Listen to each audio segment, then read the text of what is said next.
Assalamualaikum warahmatullahi wabarakatuh. Perkenalkan, nama saya Yayu Muniarti dan teman-teman saya Retno Susilowati, Rorianti Lalasinaga, Purnama Yulianti, Hanifah Zakiyah Fatin, dan Stefani Saimima. Kami dari kelompok 5 akan membahas mengenai menulis bab metodologi penelitian pada bab 10. Pada bab ini kami akan membahas dua hal. Yang pertama, fungsi bab metodologi penelitian dan bagian atau elemen-elemen pada bab metodologi penelitian. Yang pertama, saya akan membahas mengenai fungsi bab metodologi penelitian. Ada beberapa para ahli yang mengemukakan pendapatnya mengenai bab metodologi ini, yaitu Swallows and Pick 1994 dan Moriarty 1997. Pada bab ini merupakan bab yang paling mudah, namun pada dasarnya semua bab yang ada dalam tesis itu sulit, karena semua bagian dari tesis dan disertasi merupakan satu kesatuan. Jadi dalam penulisan penelitian ada yang namanya landasan teori atau tinjauan pustaka. Itu merupakan hal penting dalam penulisan penelitian, karena tanpa adanya mereka tidak akan bisa mengembangkan suatu permasalahan, tidak akan bisa memecahkan suatu permasalahan yang terjadi yang terjadi dalam penelitian. Karena itu dengan adanya ini metode yang digunakan berjalan dengan lancar. Kemudian kita masuk ke fungsi bab metode penelitian ditulis untuk membangun kredibilitas penelitian dengan pembaca dengan cara memperlihatkan pengetahuan dan pemahaman mengenai metode penelitian yang digunakan dalam penelitiannya. Maksud dari kredibilitas itu menimbulkan rasa percaya, rasa percaya dari peneliti ke pembaca, agar si pembaca bisa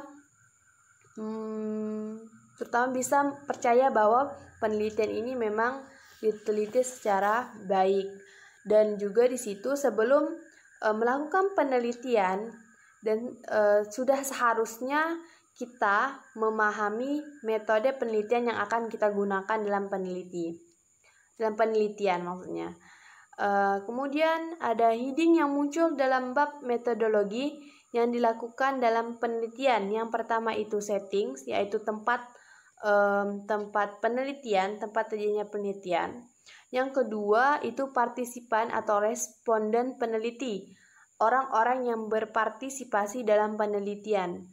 Yang ketiga itu yaitu metodologi penelitian, metode yang dilakukan atau digunakan dalam sebuah penelitian. Yang keempat data collection. Data collection, bagaimana data itu diperoleh ataupun tempat-tempat informasi terkumpul, data terkumpul semua. Yang kelima itu ada data analisis. Data analisis itu data yang tadinya sudah dikumpulkan, tadi yang data collection itu dianalisis kembali, disusun kembali. Kemudian ada metode penelitian bisa dikategorikan menjadi dua kelompok, yaitu kualitatif dan kuantitatif, yang akan dijelaskan oleh teman saya. Kemudian dalam pembuatan bab metodologi dalam penelitian harus membuat justifikasi. Maksud dari justifikasi ini maksudnya berupakan alasan pertimbangan mengapa pertimbangan, alasan ataupun keputusan mengenai apa yang dilakukan atau mengenai metodologi serta prosedur penelitian yang dipakainya.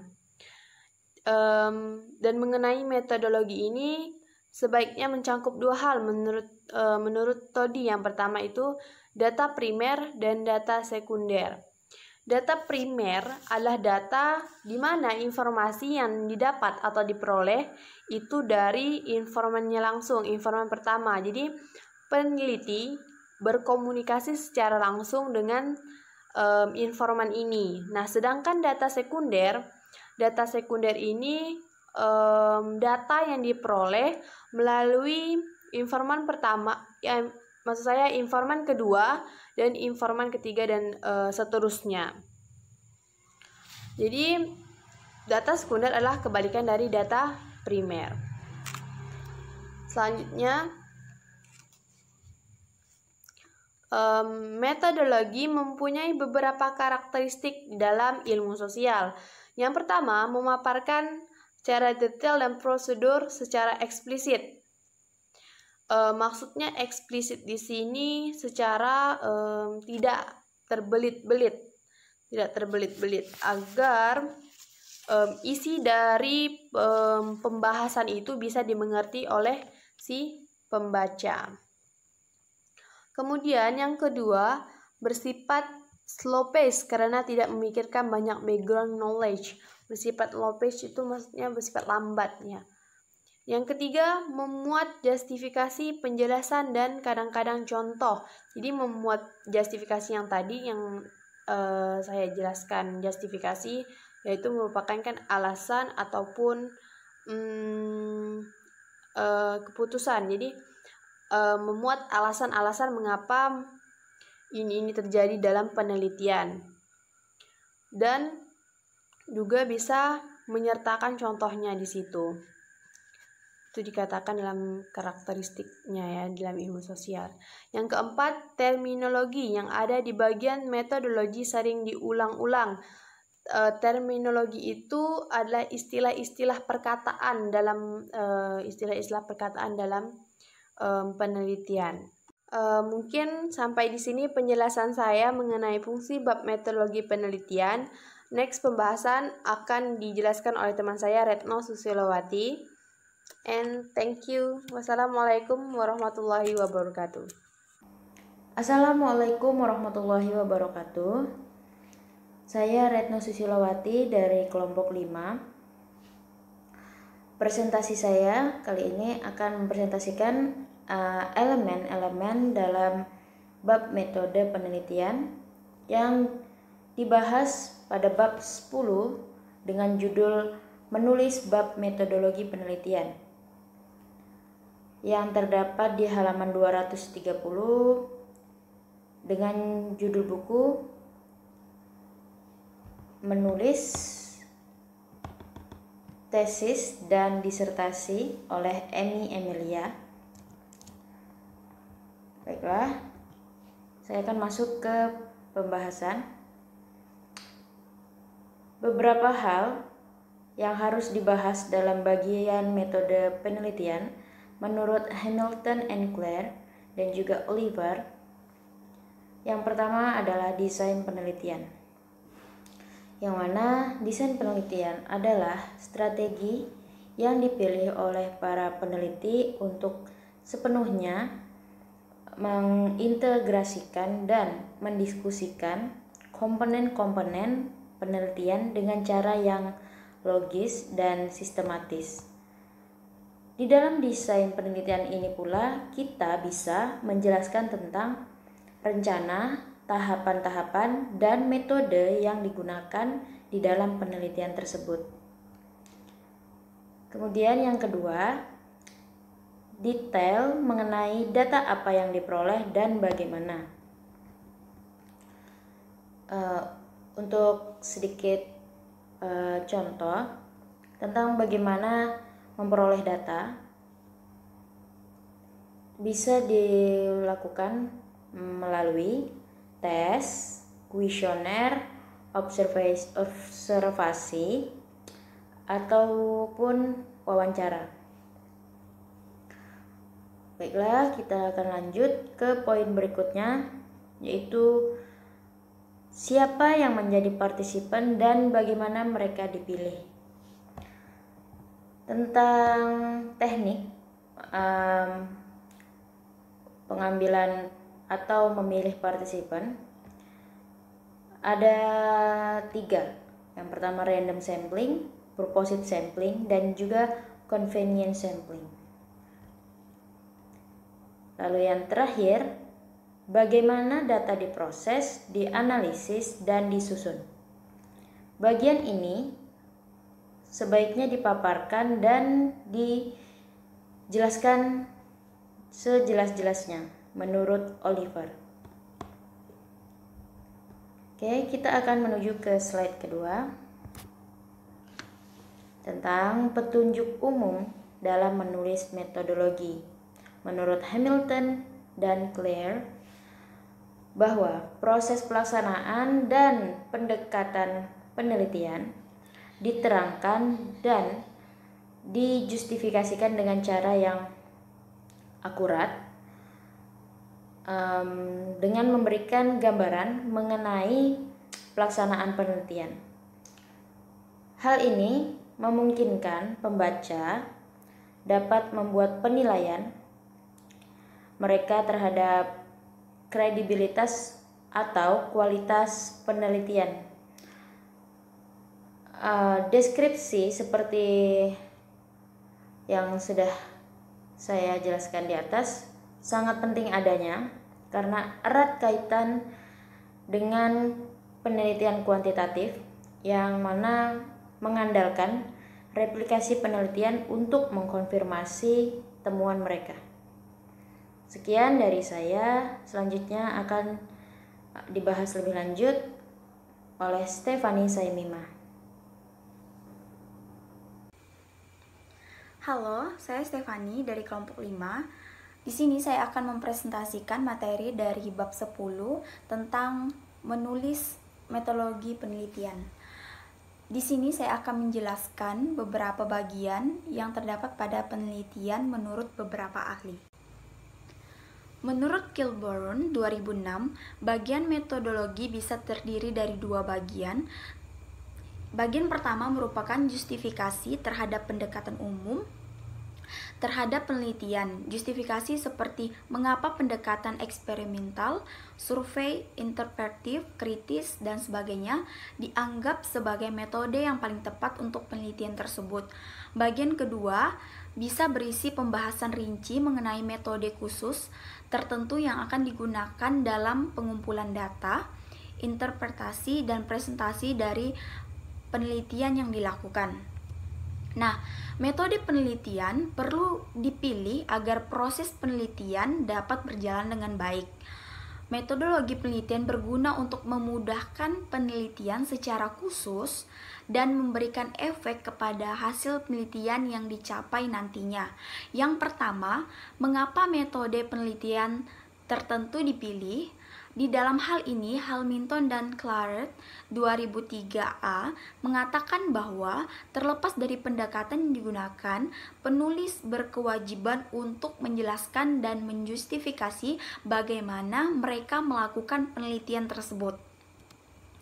Nah, hasil laporan penelitian mempunyai bagian yang digunakan untuk menerangkan bagaimana peneliti tersebut melakukan penelitian dan mengapa melakukannya dengan cara itu. Berkenan dengan hal ini, dalam memaparkan metode penelitian atau apa yang disebut dengan research perspective, atau ahli yang menyebutkannya Klebers 2006 halaman 39, kita sebaiknya menerangkan boundaries atau cakupan penelitian yang dilakukan dan mengapa memilih metode itu. Hal ini dilihat dari contoh yang akan dijelaskan oleh teman saya. Sekian presentasi dari saya. Terima kasih atas perhatiannya. Bye-bye. Assalamualaikum warahmatullahi wabarakatuh. Nama saya Aida Masti. Saya dari kelas A pagi, kelompok 5. Materi yang kami bahas adalah menulis bab metodologi penelitian. Saya akan menjelaskan lanjutan dari apa yang sudah teman saya jelaskan.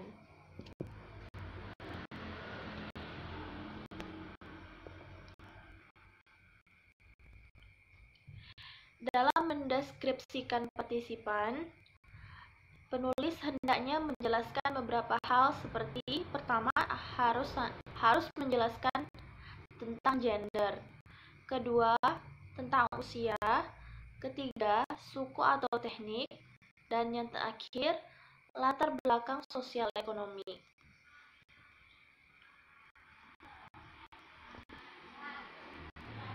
Menurut Calabrese tahun 2006, hendaknya menggunakan deskripsi yang tepat sehingga memungkinkan pembaca membayangkan partisipan.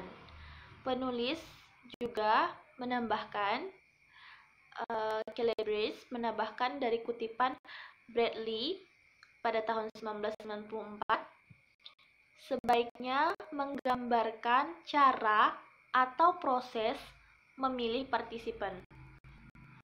Kalau partisipan drop out dari penelitian, maka penulis sebaiknya menjelaskan beberapa yang drop out dan alasannya.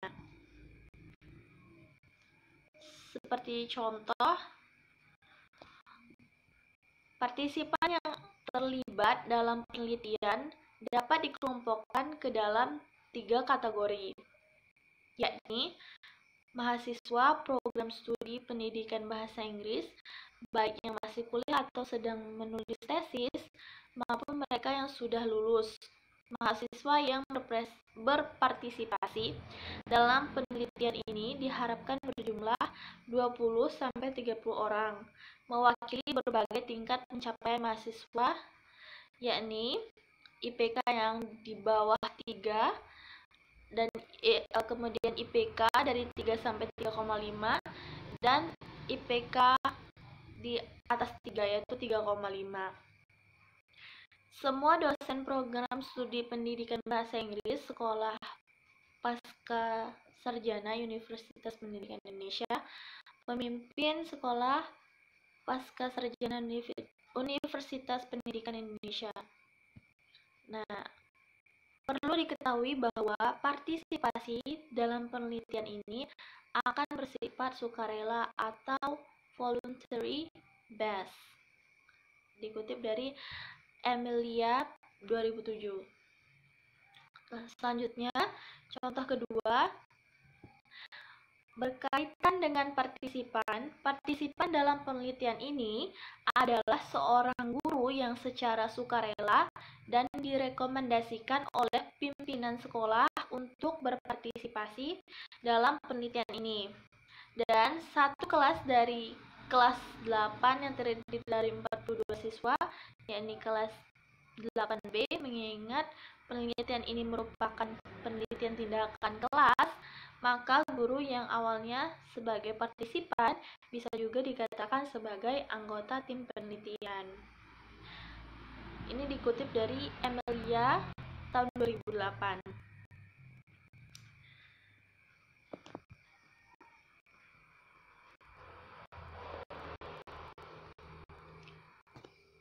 Sekian yang dapat saya sampaikan, selanjutnya akan dilanjutkan oleh teman saya.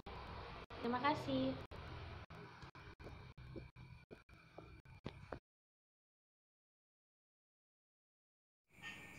Assalamualaikum warahmatullahi wabarakatuh. Perkenalkan, nama saya Hanifah Zakia Fatin. Saya dari kelompok 5. Sebagaimana yang telah dijelaskan oleh teman saya sebelumnya tentang apa karakteristik dari populasi sampel atau eksperimen tersebut, saya akan melanjutkannya dengan poin yang ketiga, yaitu instrumen apa yang dipakai. Menurut Calabrese di sini, instrumen yang akan dipakai di bagian ini menerangkan secara lengkap mengenai instrumen penelitian yang digunakan untuk mengumpulkan data. Di bagian ini mendeskripsikan masing-masing instrumen dengan referensi yang tepat untuk mendukung penggunaan instrumen tertentu beserta validitas reliabilitasnya. Dan lanjutnya di bagian ini juga bisa memasukkan penelitian lain yang berkaitan dengan bidang yang diteliti dan peneliti menggunakan instrumen yang sama untuk mengumpulkan data yang hampir sama. Contohnya sebagai berikut. Ini adalah contoh pertama dari penelitian dari instrumen tersebut, maksud saya.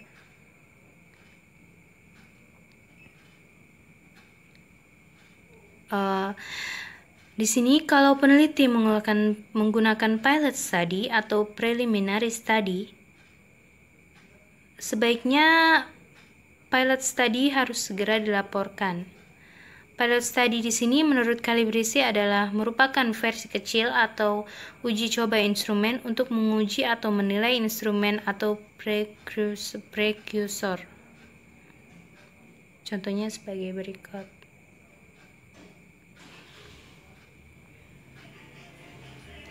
Selanjutnya kita memasuki poin yang keempat, yaitu adalah analisis data. Di bagian analisis data ini, penulis tesis atau disertai seyogianya menerangkan bagaimana data yang diperoleh dari berbagai teknik pengumpulan data dianalisis untuk menjawab pertanyaan penelitian yang diformulasikan.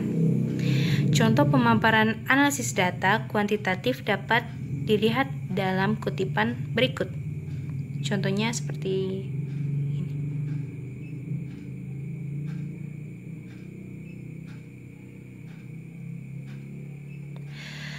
Baiklah, sekian dari penjelasan saya. Yang selanjutnya, penjelasan selanjutnya akan dilanjutkan oleh teman saya.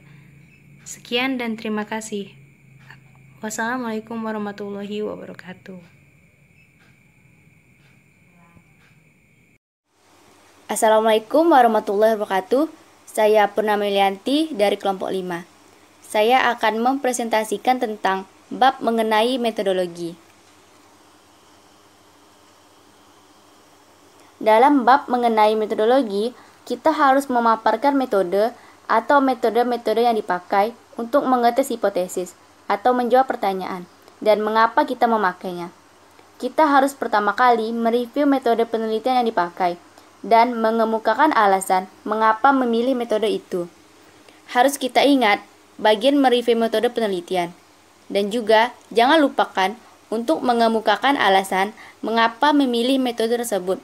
Karena saat kita menulis tesis, pasti banyak macam metode penelitian dan itu akan membuat kita lupa.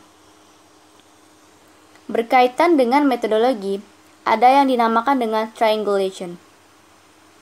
Evan dan Gruba 2002-91, Yin 1984, 1993, 2003 sebagai cara untuk menjamin validitas penelitian. Istilah triangulasi dipakai dalam penelitian kalau kita menggunakan lebih dari satu metode atau jenis data untuk menjawab pertanyaan penelitian atau menguji hipotesa kita. Maksud dari hipotesa adalah tentang pemecahan masalah. Seringkali, peneliti tidak dapat memecahkan permasalahannya hanya dengan sekali jalan. Permasalahan itu akan diselesaikan segi demi segi dengan cara mengajukan pertanyaan-pertanyaan untuk tiap-tiap segi dan mencari jawaban melalui penelitian yang dilakukan. Evan dan Gruba 2002 mengatakan bahwa kita bisa melakukannya kalau kita mempunyai lebih dari satu hipotesa atau pertanyaan penelitian, atau kalau pertanyaan penelitian multifaceted, sehingga metode yang berbeda atau pendekatan yang berbeda diperlukan. Triangulasi sangat umum dalam penelitian ilmu sosial. Contoh penelitian ilmu sosial seperti penelitian tentang kemiskinan di suatu daerah, atau penelitian sensus jumlah penduduk di suatu kota. Istilah triangulasi dipakai dengan cara yang berbeda dalam penelitian yang berbeda, yaitu triangulasi data, triangulasi teori, triangulasi peneliti, dan triangulasi metode penelitian. Jadi, perlu kita ingat, di dalam metode penelitian, kita harus memaparkan mengapa kita memakai metode penelitian yang kita pakai. Kita harus mempunyai alasannya. Dan berkaitan dengan metodologi, ada istilah triangulasi. Triangulasi khususnya dalam penelitian kualitatif dapat meningkatkan validitas serta kepercayaan. Baik, cukup sekian presentasi dari saya. Saya akhiri. Assalamualaikum warahmatullahi wabarakatuh. Terima kasih.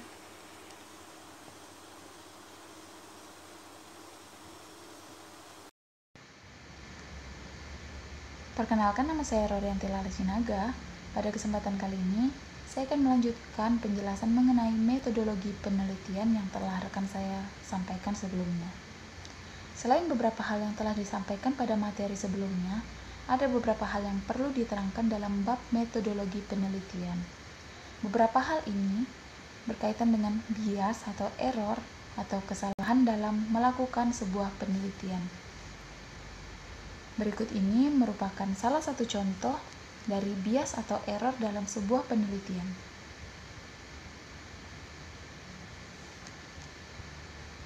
Dalam bab ini telah membahas beberapa hal yang berkaitan dengan penulisan bab metodologi penelitian, dan telah dipaparkan bahwa segala hal yang berkaitan dengan metode pelaksanaan penelitian telah dibahas dan diinformasikan kepada pembaca agar pembaca dapat melakukan replikasi pada penelitian kita.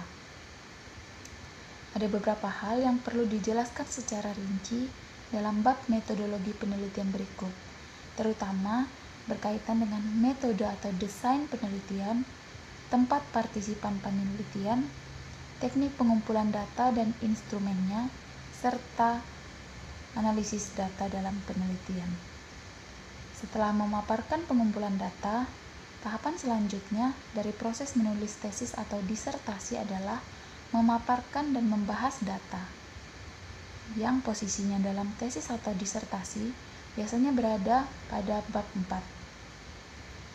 Sekian penjelasan singkat mengenai metodologi penelitian dari saya. Terima kasih.